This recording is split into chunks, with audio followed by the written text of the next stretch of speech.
So it's week 7 plus, because it's Wednesday.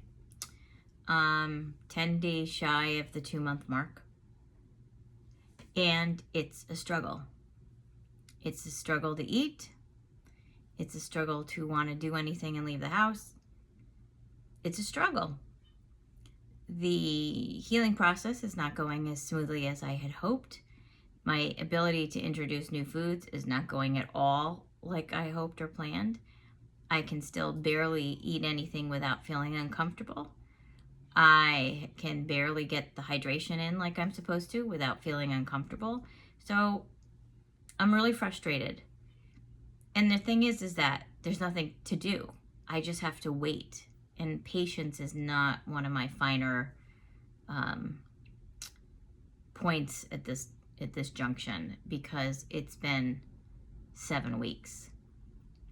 The fact is that I'm not hungry, or at least I don't think I'm hungry.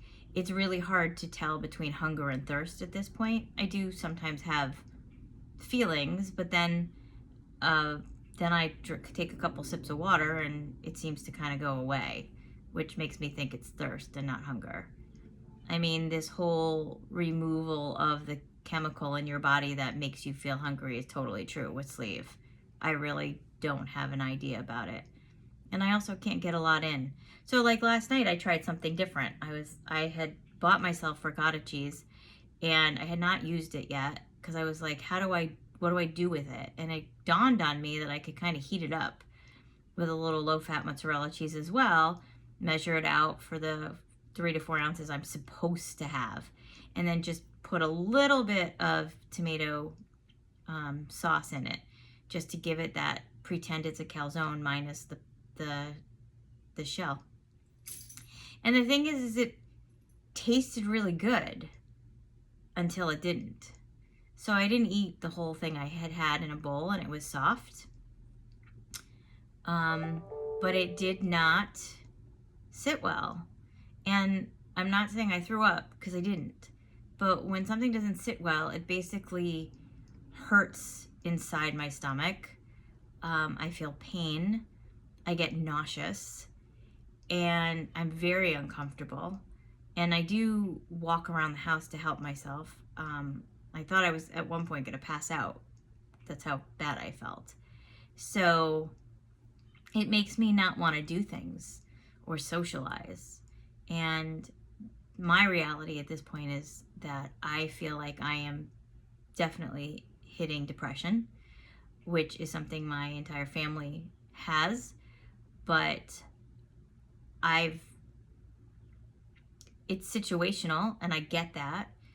So I'm not really sure what to do. And I go to therapy every week, and I made an appointment with the psychologist at the bariatric group, but she's so busy she can't even see me till next week. And I made the appointment last week when I was suffering.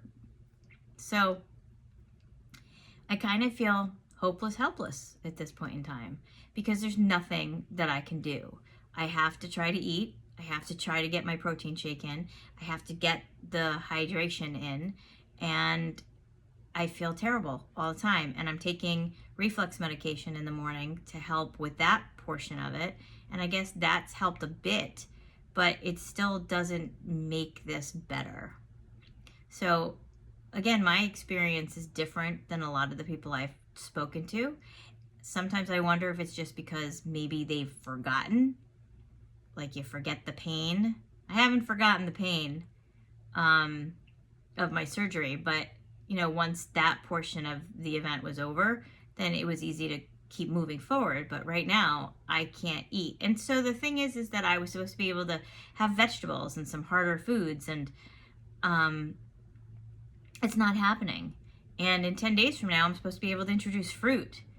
And I don't know how that's possible. Although I keep thinking to myself, well, maybe if I can get to the fruit part, I can create a smoothie between milk and protein powder and fruit, and maybe that will be better. But it's just frustrating. And I don't know how to feel better, even with all the things I go through personally to try to make myself feel better. because I made this decision and it's not a decision you can reverse from. But I kind of feel now like I was somewhat misinformed, and that's upsetting as well.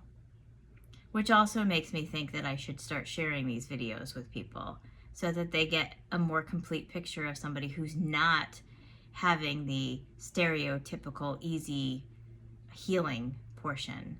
And I hope that in a few weeks I'm recording something totally different, that I am turning the corner that the doctor or the nutritionist keep telling me will happen, and that I can consume food without feeling terrible all the time. I mean, I've asked multiple questions about how long should I be pausing between bites, and should I stop drinking a half an hour before I eat because I have to stop drinking during a meal, and then I can't drink for half an hour afterwards. And I've asked about chewing and how do I chew, and I mean, I'm already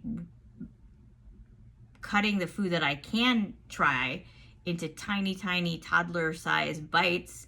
So it's like when somebody tells me to chew 20 times, it's hard to chew a toddler-sized bite 20 times. So it's just difficult. That's the truth. It's not the easy recovery that I had hoped for or naively expected based on other people's stories. I haven't turned the corner with food yet. I ate sugar-free pudding just a little while ago as my quote-unquote breakfast. And that's not protein, so that's not really helpful. But it's one of the few foods that I can consume without really feeling terrible. So I'm just kind of doing that. And I haven't even gotten on the scale in a little while, so I don't even know where I'm at there. It doesn't really matter. Like, I know I'm losing weight. How can you not when you're not eating? So that's my story right now. My long-winded, I feel like crap story. Week 7.